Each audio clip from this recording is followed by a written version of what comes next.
पासवान हूँ मैं। कतई मुझे इतना अंडर एस्टिमेट नहीं करें। जो ऐसे मजबूत प्रत्याशी जिसका नामांकन हो चुका है, पूरा एनडीए उसको अपना मजबूत समर्थन देकर फिर पूरी ताकत उसको जिताने में लगा है कि जो सीटें चिराग पासवान के खाते में उसमें आधी रात को खेला हो जाता है, यानी कि नीतीश कुमार खुद से उन सीटों पर सिंबल बांट देते हैं। तो क्या कोई खेला की साजिश चल रही है अंदर में चिराग पासवान के खिलाफ? देखिए समरीन जी, आप भी अब इतने समय से राजनीतिक जगत से परिचित हैं और मुझे लगता है हर कोई जो राजनीति को जानता है वो मानता है कि ऐसी कोई सूची वायरल नहीं होती है। पहले ये सब गठबंधन के भीतर बैठ के तय किया जाता है कि किसके खाते में कौन सी सीटें। बट अगर आप इस परिपेक्ष में पूछ रही हैं कि उनके पास सत्ता की चाबी थी और क्या मैं ऐसे किसी किंग मेकर की भूमिका में आऊँगा और मैं नेगोशिएट करूंगा कि अब मैं इतनी सीटें जीत के और मेरे बिना सरकार नहीं बनेगी। और ये बड़े बड़े खुलासे आज उन्होंने किया है और बीजेपी पर कई तरह के आरोप लगाए। साफ साफ कह दिया है कि हमारे लोगों पर दबाव बनाया जा रहा है, उन्हें डराया जा रहा है ताकि वो लोग बैठ जाएं। आपको लगता है बीजेपी दबाव नहीं कहते इसे अपने लोगों के प्रति आपका प्यार, आपका सम्मान, ये उसका परिचय देता है। मैंने खुद ये किया है। नमस्कार, हमारा नाम है समरीन और आपने देखना शुरू कर दिया है लाइव सिटीज। गूंजे धरती आसमान, रामविलास पासवान, ये नारा तो आपने सुना होगा और आपको याद भी होगा। लेकिन हम आपको बता दें कि अब इस नारे में थोड़ी सी तब्दीली आई है। अब एलजेपीआर के तमाम नेता और कार्यकर्ता ये नारा लगाते हैं कि गूंजे धरती आसमान, भाई चिराग पासवान। और देखिए, बिना देरी के आइए फिर सीधी बातचीत तमाम मुद्दों को लेकर के करते हैं केंद्र मंत्री चिराग पासवान जी से। सबसे पहले बहुत शुक्रिया बातचीत के लिए। Thank you. सबसे पहले तो चिराग जी, हम आपसे जानना चाहेंगे क्योंकि आपको भी अच्छी तरह से पता है कि बिहार चुनावी रंग में रंग चुका है और 6 तारीख को पहले फेज की वोटिंग भी होनी है। तो ऐसे में जानना जरूरी है कि चिराग पासवान की तैयारी कैसी है। well, मैं ये मानता हूँ कि ये इतना खूबसूरत संगम बना है ये त्योहारों का। कल जहाँ हमने दिवाली मनाई तो अब हम लोग छठ महापर्व की तैयारी भी कर रहे हैं, उसका भी बेसब्री से इंतजार है। और इसी दौरान लोकतंत्र का महापर्व चुनाव भी चल रहा है और यकीनन जो राजनीति से जुड़ा हुआ है उनके लिए प्राथमिकता ये चुनाव बहुत ज्यादा है और चुनाव प्रसार पूरी जोर शोर से शुरू हो चुका है। छठ के बाद मैं मानता हूँ कि ये और बहुत ज्यादा गति पकड़ेगा। बट तैयारी जिस तरीके से एनडीए की हुई है, अलग अलग विषयों को लेकर कहीं पे कोई चिंता भी थी, कहीं पे कोई कंसर्न्स भी थे, उसको भी समय रहते जिस तरीके से रिजॉल्व कर लिया गया और जो एकजुटता गठबंधन के भीतर आई है चुनाव से ठीक पहले, in terms of sharing, seat sharing को लेकर हो, सीटों के चयन को लेकर हो, प्रत्याशियों को लेकर हो, हम लोग पूरी तरीके से समय रहते रहते हम लोगों ने इन तमाम बिंदुओं पर पूर्ण विराम लगाकर we have set the ball rolling और अब हम लोग चुनाव प्रचार में उतर चुके हैं। हम लोगों की नामांकन सभाएं कल तक चल रही थी, आज से अब हम लोग का सघन प्रचार हम लोग का शुरू हो चुका है। तो मैं ये मानता हूं कि पहले चरण का आपने जिक्र किया, बट मैं पहला दूसरा ये मैं बोलूंगा कि जिस तरीके से, जिस मजबूती के साथ एनडीए एकजुट होकर आगे बढ़ रहा है और जिस तरीके से महागठबंधन कोलैप्स कर रहा है, जिस तरीके से मुझे अभी तक नहीं पता कि भैया कौन कितनी संख्या पे लड़ रहा है, जो संख्या तक तय नहीं कर पाए। और जब ये लोग बोलते हैं फ्रेंडली फाइट, मैं ये मानता हूँ कि राजनीति में there is nothing that's been called as friendly fight. दोस्ताना संघर्ष नहीं होता है। संघर्ष कुछ नहीं होता। आदर यू आर फ्रेंड्स और you are fighting with each other. कोई मतलब नहीं होता। जहाँ एक जिले में एक विधानसभा में प्रशांत किशोर और चिराग पासवान भी तो फ्रेंड्स हैं। देखिए, दोस्ती को लेकर हमारी बहुत चर्चाएं हो गई हैं, बट जब आप राजनीतिक परिप्रेक्ष्य की आप बात करते हैं, so we are fighting against each other. हम दोनों एक दूसरे के प्रतिद्वंदी हैं, हम लोग गठबंधन में नहीं हैं। और जो चीज गठबंधन में नहीं हो उसको प्रतिस्पर्धा के साथ ही देखा जाना चाहिए, उसको as a competitor, as competition ही उसको माना जाना चाहिए। और ऐसे में जब राजद, कांग्रेस या वाम दल कहता है कि भैया हम लोग इस विधानसभा में तो हम एक दूसरे के नेताओं को हम लोग गाली देंगे, एक दूसरे के नेता के खिलाफ हम लोग प्रचार करेंगे, बट बगल वाली विधानसभा में हम लोग एक साथ रहेंगे। एक जिले में 5 या 6 विधानसभा है या 7 विधानसभा है, तो वहां पे 2 विधानसभा में आप एक दूसरे के खिलाफ हैं और 3 विधानसभा या 4 विधानसभा में आप एक दूसरे के साथ हैं, क्या करेगा वहां का जिला अध्यक्ष? क्या सोचेंगे कि 2 जगह हम लोग खिलाफ लड़ेंगे, 4 जगह हम लोग साथ लड़ेंगे? ऐसा नहीं होता है राजनीति में। उसकी परछाई पूरे राज्य में जाएगी और इसीलिए मैं कहता हूँ कि गठबंधन पूरी तरीके से कोलैप्स हो गया। कोलैप्स हो गया है। लेकिन चिराग जी, एक सवाल जो मन में बार बार आ रहा है कि इस बार तो चिराग पासवान का 100% स्ट्राइक रेट नहीं रहेगा। सीमा सिंह जी का नामांकन रद्द हो गया। कैसे हो गई इतनी बड़ी चूक? चिराग पासवान हूं मैं, जी। कहते ही मुझे इतना अंडर एस्टिमेट नहीं करें। चूक जरूर हुई और वो बहुत मानवीय भूल थी। मैं मानता हूँ वो भी पहली बार चुनाव लड़ रही थी और क्योंकि समय इतना कम था, लीगल असिस्टेंस पूरी तरीके से पार्टी के द्वारा भी प्रोवाइड किया गया था, बट बिकॉज लास्ट तक नेगोशिएशंस गए बहुत कम समय था नामांकन फाइल करने में। ऐसे में उनको वहां जाकर नामांकन फाइल करना, मैं ये मानता हूँ बहुत एक ह्यूमन एरर उसमें हुआ है, जिसकी वजह से उनके नामांकन को रद्द कर दिया गया। हैविंग सेड दैट, अभी भी मेरा चुनाव आयोग से कम्युनिकेशन ऑन है। अभी भी ऑन है। बिल्कुल लीगल रास्ते भी अभी भी हम लोग देख रहे हैं कि न्यायालय के माध्यम से या क्या, and at the same time हम लोग विकल्प पे भी हम लोग कार्य कर रहे हैं कि किसी और ऐसे मजबूत प्रत्याशी जिसका नामांकन हो चुका है, पूरा एनडीए उसको अपना मजबूत समर्थन देकर फिर पूरी ताकत उसको जिताने में लगाए। तो जैसा मैंने कहा कि मैं चिराग पासवान हूँ, हार नहीं मानता हूँ, नहीं मानूंगा। 100% स्ट्राइक रेट की बात कर रहा हूँ, उस लक्ष्य के साथ आगे बढ़ रहा हूँ। 29 में से एक भी सीट में लड़ने से पहले खो दूं, ये तो मुझे स्वीकार कभी हो ही नहीं सकता। कभी हो ही नहीं सकता है। देखिए, आपने 29 सीटों का जिक्र कर लिया। लोग कह रहे हैं, पॉलिटिकल कॉरिडोर्स में चर्चा है कि चिराग पासवान को 29 सीटें तो मिल गई हैं, लेकिन ये वाली सीटें जिताऊ सीट नहीं है। आपको सारी की सारी हारने वाली सीटें थमा दी गई हैं। आपको लगता है ऐसा? तो अगर जीती हुई सीट जीते भी तो क्या ही जीते। और मेरे अभिभावक, मेरे आदरणीय गिरिराज सिंह जी ने कहा ही है कि भैया जिताऊ सीट लेकर तुम जीत गए तो काहे का जीते। तो अब कटाक्ष कसा है।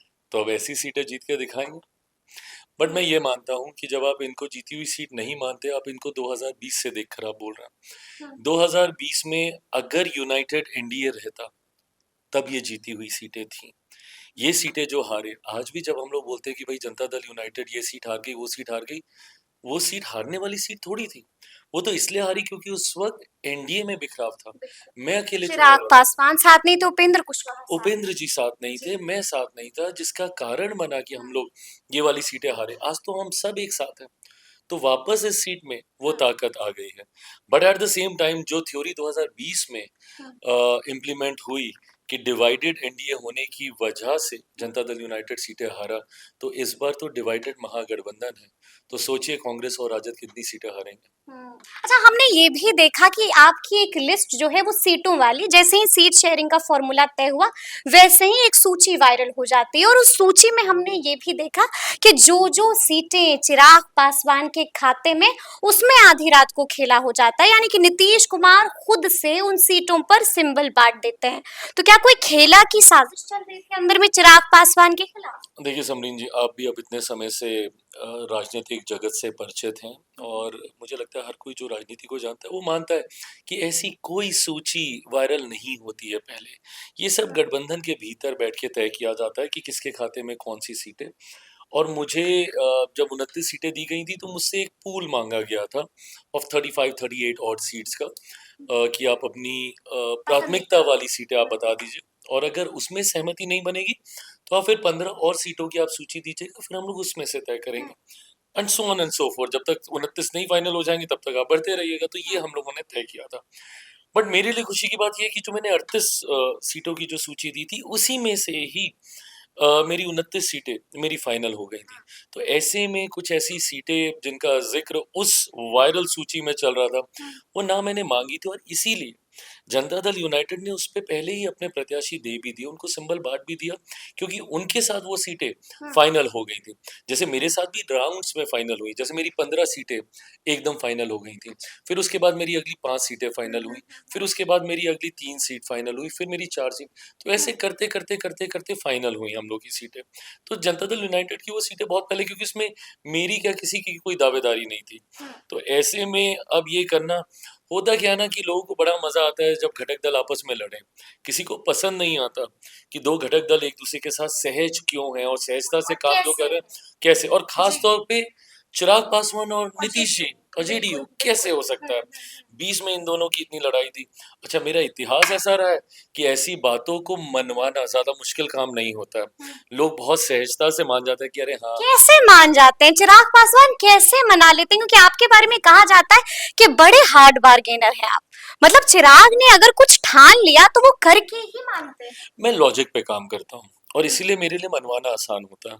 अब जैसे मैंने गठबंधन में डे वन बैठते ही मैंने इस बात को बहुत क्लियरली बोल दिया था कि देखिए, एक बात तो तय है कि सीटें जो जो लोग बोलते थे कि मैं 45 50 55 60 हाँ मांग रहा हूँ, मैंने पहले ही बोल दिया था कि भाई हमें 40 42 सीटें ही अलाई, मतलब चाहिए। हम तीन दलों के पास हम लोग को बांटनी है। क्यों? उसके पीछे कारण, हम लोग गठबंधन के भीतर चुनाव नहीं लड़ रहे हैं। हम लोग इसलिए नहीं चुनाव लड़ रहे हैं कि भैया गठबंधन में मैं अपने सहयोगियों से कितनी सीटें जीत के पा रहा हूँ, इवेंचुअली कितने विधायक हमारे जीत के बिहार विधानसभा जा रहे हैं वो मायने रखेगा। तो ये जीत नहीं है कि मैंने 28 सीट यहाँ पा ली या 29 सीट यहाँ पा ली या 10 यहाँ पा ली 20।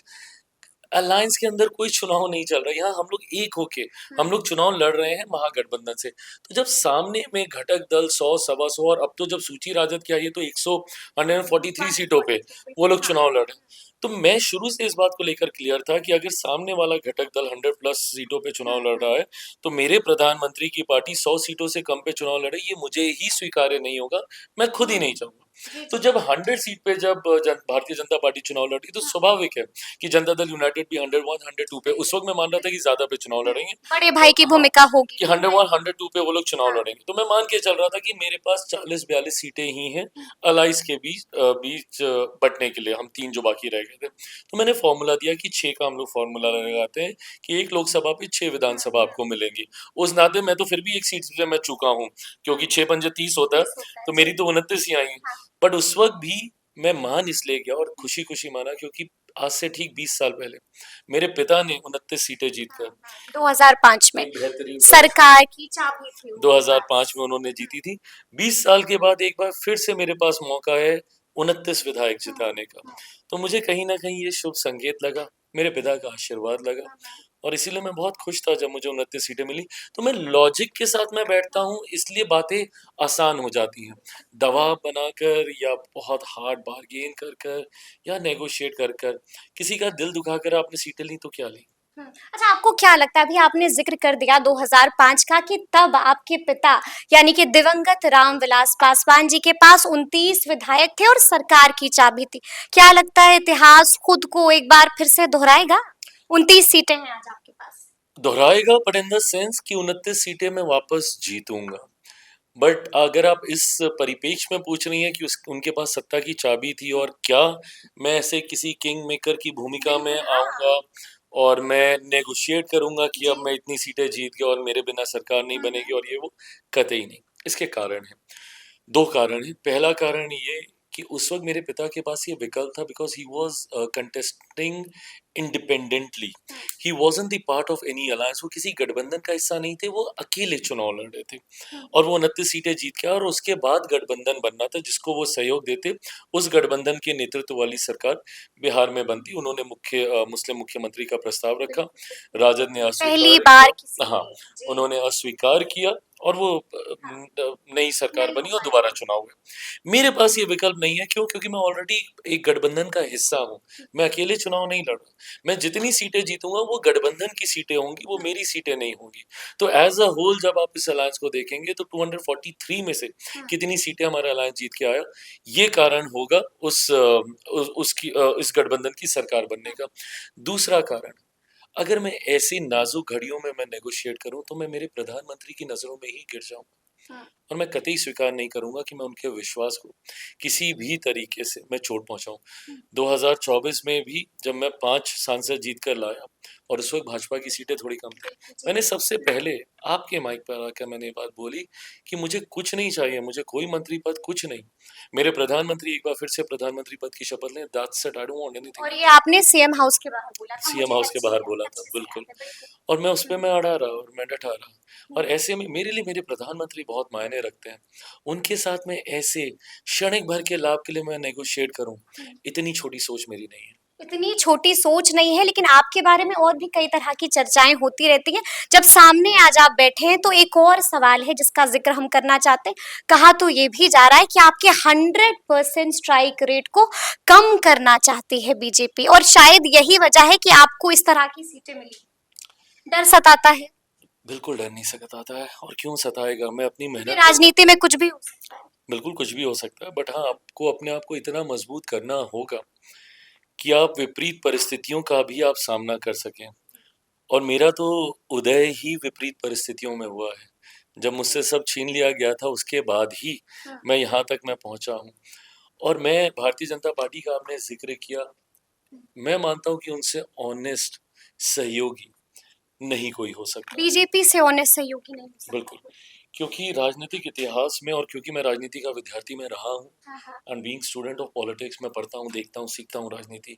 पुराने भाषण मेरे पिता के, बड़े बड़े राजनेताओं के मैं सुनता हूँ, और वहाँ से मैं सीखता हूँ। मैंने आज तक कभी नहीं देखा कि किसी एक सांसद वाली पार्टी को 5 सीटें दे दी जाएं चुनाव लड़ने के लिए। गठबंधन राजनीति के इतिहास में ये देखा गया है कि भाई 9 वाले को 7, 7 वाले को 3, 3 वाले को 2, और फिर तो बोला जाता है कि भाई आप अपनी पार्टी मर्ज कर दो, हमारी पार्टी में विलय कर लो। बट एक सांसद वाली पार्टी को 5 सीटें आपने दे दी, ये विश्वास रखते हुए कि ये जीत लेगा। मैं जीता वो बात की बात है, बट ये विश्वास ही रखना बहुत बड़ी बात है। 0 विधायक वाली पार्टी, क्योंकि मेरा जो एक विधायक जीता था वो भी बाद में जनता दल यूनाइटेड में चला गया। 0 विधायक वाली पार्टी को आप 29 सीटें दे रहे हैं चुनाव लड़ने के लिए। अब इसके बाद भी मेरी कोई नाराजगी होगी तो मैं बहुत बड़ा नाशुक्रा होऊंगा। और जब इतना विश्वास कोई आपके ऊपर कर रहा है, तो वो आपकी जीत के लिए ही, अपने आप को मजबूत करने के लिए कर रहा है ना। नहीं तो मुझे 15 सीटें देते, बोलते लड़ना है लड़ो, नहीं तो तुम जाओ, जीतो हारो हमें फर्क नहीं पड़ता। बट 29 सीटें गठबंधन में मायने रखेंगी। क्यों मेरे घटक दल चाहेंगे कि इन 29 सीटों पे किसी भी तरीके का दाव पेच चल के अगर हारे, तो संभवतः हम अपना ही नुकसान करें। बिल्कुल बिल्कुल। अभी आप बहुत तारीफ कर रहे थे बीजेपी की, तो जब आपने बीजेपी की तारीफ की है तो आपको बता दें कि आज प्रशांत किशोर जो आपके मित्र हैं, बड़े बड़े खुलासे आज उन्होंने किया है और बीजेपी पर कई तरह के आरोप लगाए। साफ साफ कह दिया है कि हमारे लोगों पर दबाव बनाया जा रहा है, उन्हें डराया जा रहा है ताकि वो लोग बैठ जाए। आपको लगता है बीजेपी ऐसा कर रही है? दबाव नहीं कहते इसे, इसे अपने लोगों के प्रति आपका प्यार, आपका सम्मान, ये उसका परिचय देता है। मैंने खुद ये किया है, और मुझे आपने लगता है किया कि है? हाँ, मैं बताता हूँ। और मैं मानता हूँ कि हर किसी को करना चाहिए। देखिए, स्वाभाविक है, जब आप गठबंधन में होते हैं, आप सीमित संख्या पे आप चुनाव लड़ते हैं। और जब आपका दल बड़ा होता है, तो आपके दल से उम्मीदें रखने वाले भी कई नेता होते हैं।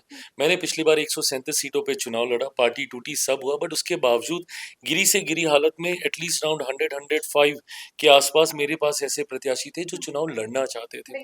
बट आज जब मैं 29 सीटों पे मैं लड़ रहा हूँ, मैं कितना भी मैं चाहूंगा, क्योंकि मुझे सहयोगियों को भी अकोमोडेट करना, मैं कितना भी चाहूंगा 20-25 से ज्यादा मैं अकोमोडेट नहीं कर सकता।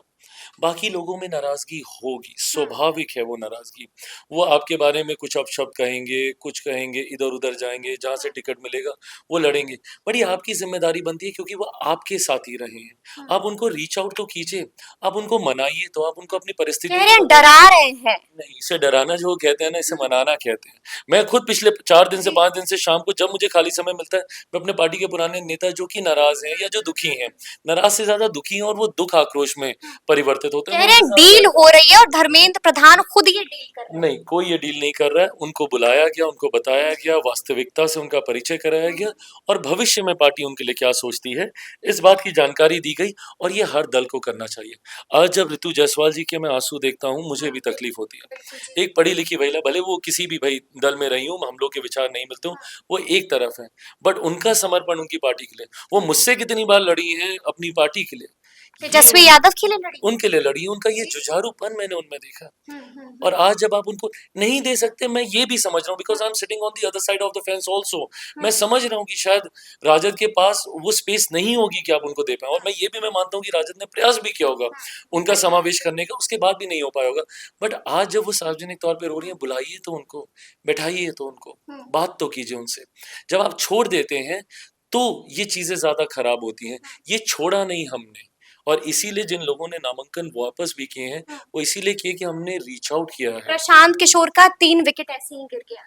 यानी कि 3 लोग जो है वो बैठ गए, वो कह रहे हैं कि जबकि दबाव बनाया गया है उनके ऊपर। बिल्कुल, कोई दबाव नहीं बनाया गया। क्या लगता है चैलेंज है इस बार के चुनाव में प्रशांत किशोर? नहीं, मैं नहीं मानता कि कोई चैलेंज हो सकते हैं, कारण है इसका। हुँ। क्योंकि 2020 में मैंने भी अकेले चुनाव लड़ा था और 2020 में मेरा अपना अनुभव था। उस वक़्त की अगर आप मेरे वीडियोज़ देखेंगे सभाएँ के, एंड प्लीज़ आर्काइव से निकालिएगा, मेरे रोड शोज़ देखिएगा। उस वक़्त मेरे बाल मैंने मुंडवाए हुए थे, मेरे पिता का निधन हुआ था। तो वो तस्वीर अगर आप देखिएगा तो ऐसी ही भीड़ आती थी, ऐसा ही उत्साह रोड शो में देखने को मिलता था।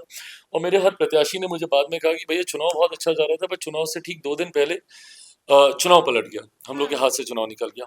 अब ये क्यों होता है? क्योंकि बिहारी राजनीतिक तौर पे इतना जानकार होता है, इतनी बुद्धिमत्ता होती है बिहारियों में राजनीतिक दृष्टि से, मतलब हर कोई अपने में एक सेफोलॉजिस्ट है, इतना जानकार वो लोग होते हैं। तो ऐसे में जब चुनाव समीप आता है, मतदान के वक़्त कोई भी बिहारी अपने मत को बर्बाद नहीं करना चाहता, और इसीलिए चुनाव समीप आते-आते चुनाव बाइपोलर हो जाता है। आइदर एनडीए और महागठबंधन, और इस बार तो बाइपोलर भी नहीं हुए, महागठबंधन खुद ही कोलैप्स हो गया। तो कोई भी बिहारी अपना वोट बर्बाद नहीं करेगा। आपने अगर एक जनस्वराज का विधायक आपने बना भी दिया तो क्या अगले 5 साल तो वो यही बोलेगा ना क्षेत्र में कि अरे हम तो गए थे, मंत्री हमारी सुनता नहीं, मुख्यमंत्री हमसे मिलते नहीं, केंद्र में हमें कोई मानता नहीं, यही बोलेगा। तो क्यों वो एक विधानसभा पिछड़ी पड़ी रहे? क्यों? क्योंकि आपने गलत विधायक का आपने चुनाव कर दिया। पता है कि डबल इंजन की सरकार बन रही है, और ये मोर और लेस ये क्लियर है कि एनडीए की सरकार बन रही है। सर्वेज ये कह रहे हैं, और महागठबंधन जिस तरीके से भीतर घात में ही ऐसे उलझा हुआ है, तो एनडीए की सरकार बनी तो माइट एज वेल एनडीए का हम विधायक चुन के भेजे ना। और ये हर बिहारी, आप देखिएगा, ये 5 तारीख की रात को ये विमर्श होगा और ये 10 तारीख की रात को ये विमर्श होगा कि माइट एज वेल हम लोग एनडीए के विधायक को ही हम लोग वोट दें, ताकि उसकी जवाबदेही तय हो कि भाई तुम जाओ, अब तुम सत्ताधारी सरकार के तुम विधायक हो, हमारा ये काम कराओ, केंद्र से हमारी ये योजना पारित करो। लेकिन चिराग जी, एक चीज समझ में नहीं आती कि सीएम फेस को लेकर के अब भी कंफ्यूजन क्यों है? क्या चुनाव के बाद मुख्यमंत्री नीतीश कुमार ही होंगे? लॉक कर दें इस बात को? देखिए, मैं मानता हूँ कि ये ऐसा ही होगा। मैं ये मान रहा हूँ कि आपका सवाल किस परिप्रेक्ष्य से आ रहा है। क्योंकि गृह मंत्री का दिया हुआ वो बयान, फिर से एक बार कह बिल्कुल। दिया। अब मैं बताता हूँ, जब वो बयान आता है ना, तो गृह मंत्री जी ने एक सामान्य प्रक्रिया का उन्होंने हवाला दिया। वो केंद्रीय गृह मंत्री हैं, सर्वोच्च पदों में से एक पद है वो, जिसपे वो विराजमान है। वो संविधान के किसी भी खंड का हवाला हल्के में देते हुए खुद सामने से आके नहीं बोल सकते कि भैया ये मुख्यमंत्री बन जाएगा। जब ये उन्होंने कहा कि मैं कौन होता हूँ मुख्यमंत्री चुनने वाला, तो काउंटर में सवाल उठने लगे कि अच्छा, ये तो आपने मध्य प्रदेश में नहीं कहा था, ये तो आपने राजस्थान, क्योंकि मध्य प्रदेश राजस्थान में आपके अपने विधायक थे चुनने वाले, आपकी पार्टी के विधायक थे, आपकी सोच वाले। यहाँ पे 5 दलों का समावेश, यहाँ पे 5 दलों के विधायक मिलकर ये तय करेंगे। ऐसे में गठबंधन की मर्यादा भी यही कहती है कि ये सामान्य प्रक्रिया है, इसको अपनाया जाएगा, और जब विधायक चुनकर आएंगे, वो एक बार फिर मुख्यमंत्री जी, मौजूदा मुख्यमंत्री को चुनेंगे। मौजूदा मुख्यमंत्री को चुनेंगे। अच्छा, आपको ऐसा लगता है कि जब एक बार फिर से एनडीए की सरकार बनेगी तो एक डिप्टी सीएम एलजेपीआर का तो होना ही चाहिए? देखिए, मैं कतई अभी इस विषय के विवाद में मैं नहीं जा रहा हूँ, क्योंकि कईयों ने अपने दल को बहुत नुकसान पहुंचाया है इस मांग को रखते हुए। यानी कि मुकेश सहनी बिल्कुल, का जिक्र कर रहे हैं आप? उन्हीं जी। का जिक्र कर रहा हूँ, और मैं बहुत ध्यान केंद्रित करके कार्य करने वाले व्यक्तियों में से हूँ। मैं मेडिटेशन करता हूँ, और मेडिटेशन सिखाता है कि जिस वक्त आप जहाँ होते हैं 100% आपको वहाँ पे देना चाहिए। मैनिफेस्टेशन भी आप खूब मैं करते हैं। मैनिफेस्ट भी करता हूँ। जी। मैं जब परिवार के साथ होता हूँ, कल मैं दिवाली मना रहा था, मैं तस्वीरें हमने भी। मैं बिल्कुल इस चिंता में नहीं था कि चुनाव में क्या होगा, कैसे जीतेंगे। वो सब मैंने सुबह के लिए रखा हुआ था, और सुबह उठ के मैंने उस पे पुनः चिंता करना शुरू किया। तो जिस वक़्त आप जिस क्षण में होते हैं 100% आपको उसमें देना चाहिए। फिलहाल चुनाव जीतेंगे तब तो उप मुख्यमंत्री की बात आएगी। आपने तो उप मुख्यमंत्री की माँग करते गठबंधन को ही धराशायी कर दिया।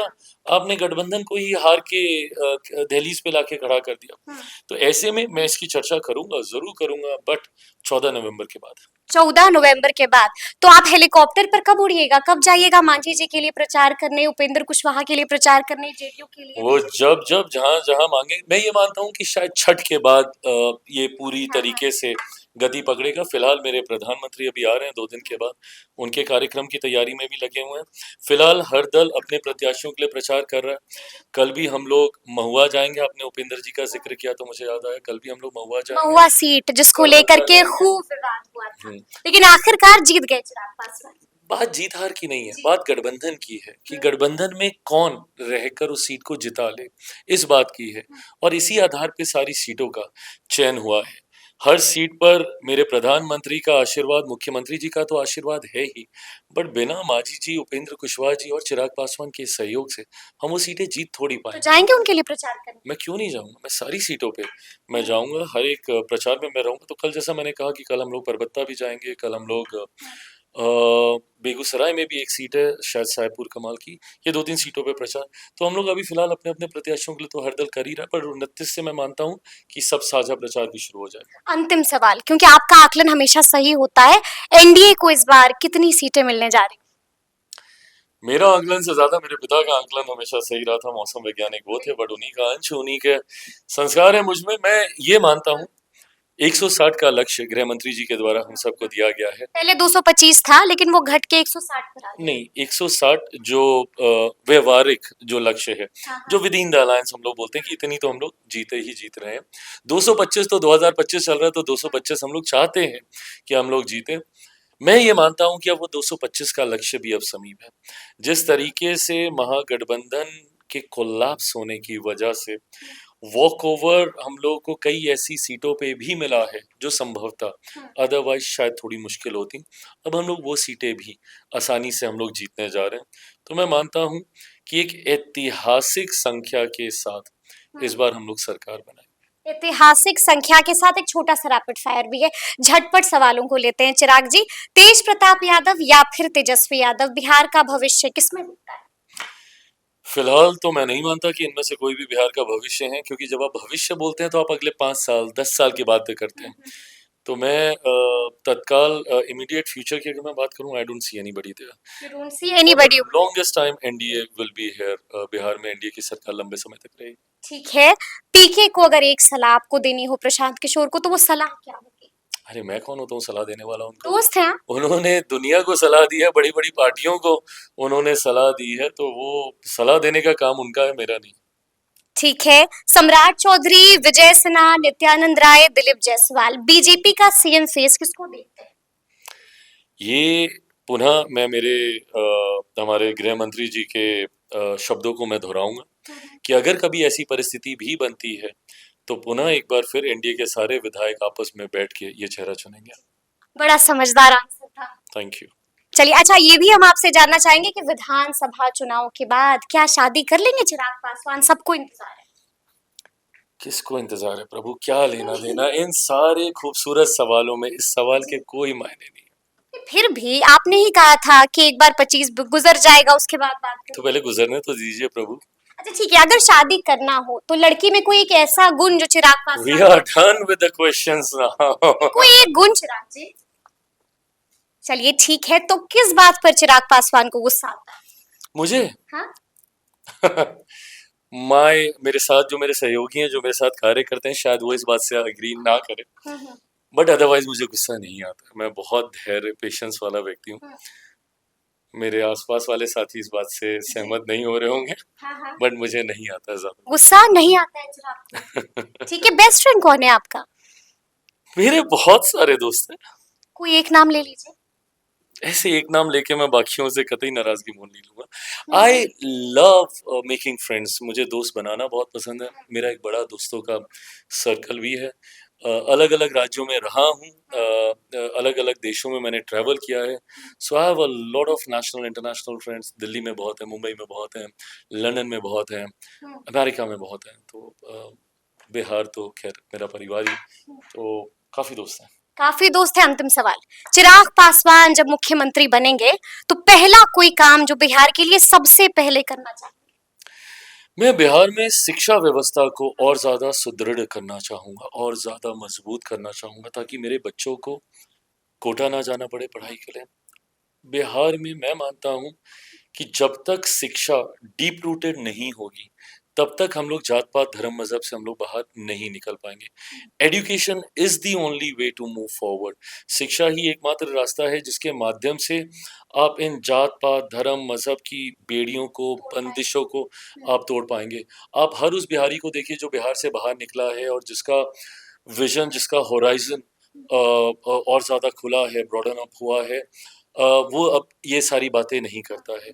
तो ऐसे में मैं चाहता हूँ कि ज़्यादा से ज़्यादा शिक्षा डीप रूटेड हो, गुड क्वालिटी ऑफ एजुकेशन बिहारियों में आए, ताकि हम लोग हो गया इस पीढ़ी तक, बट अब अगली पीढ़ी कम से कम जात पात धर्म मजहब में ना उलझे। ना उलझे। तो सुना आपने क्या कुछ कहा है चिराग पासवान जी ने।